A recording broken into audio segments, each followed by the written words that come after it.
ఈ వ్యక్తి నదిలో నుంచి నీళ్లు తీసుకుని తన ఫేస్ వాష్ చేసుకోవాలని అనుకుంటాడు. అప్పుడే తన చేతిలో ఉన్న నీళ్లలో ఒక గోల్డెన్ ఫిష్ వచ్చేసి ఉంటుంది.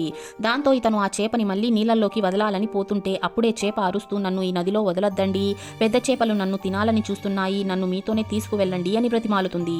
దాంతో ఈ వ్యక్తికి ఆ చేప మీద జాలి వేసి తన దగ్గరున్న ఒక చిన్న గిన్నెలో తీసుకుని ఇంటికి వెళ్తాడు. ఇంటికి వెళ్ళాక ఆ చేపని ఒక పెద్ద మట్టి పాత్రలో వేస్తాడు. అప్పుడే ఆ చేప మెల్లగా పెద్దగా అవుతుంది. దాంతో ఇతను ఇంకా పెద్ద వస్తువులో ఈ చేపని వేస్తాడు. కొద్దిసేపటికి ఆ చేప ఇంకా పెద్దగా అయిపోవడంతో ఇతను ఆ చేపని ఎత్తుకుని వెళ్లి తన ఇంటి బయట ఉన్న బావిలో వేస్తాడు. అప్పుడే కొంతమంది ఊరి ప్రజలు అక్కడికి వచ్చి ఆ చేపని చంపాలని చూస్తారు.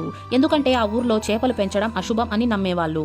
ఈ వ్యక్తి ఆ చేపని ఏమి చెయ్యొద్దు అని చెప్పి వాళ్ళని అడుగుతాడు. దాంతో వీళ్ళంతా అతన్ని బాగా కొడతారు. దాంతో ఈ చేప ఇక్కడ ఉండడం సేఫ్ కాదని అర్థం చేసుకున్న ఈ వ్యక్తి ఆ చేపని తీసుకుని ఒక సముద్రంలో వదిలేస్తాడు. అప్పుడే ఆ చేప చాలా పెద్దగా అయి ఉన్నట్టుండి దేవుడిలాగా మారుతుంది. దేవుడు ఈ వ్యక్తికి ఉన్న దయాగుణం చూసి అతనికి ఒక జ్ఞాన శక్తిని ప్రసాదిస్తాడు. దాంతో ఈ వ్యక్తి ఆ ఊరిలోకి వెళ్లి ఒక గొప్ప పండితుడు అయిపోతాడు. వీడియో నచ్చినట్లయితే లైక్ చేసి ఛానల్ ని సబ్స్క్రైబ్ చేసుకోండి.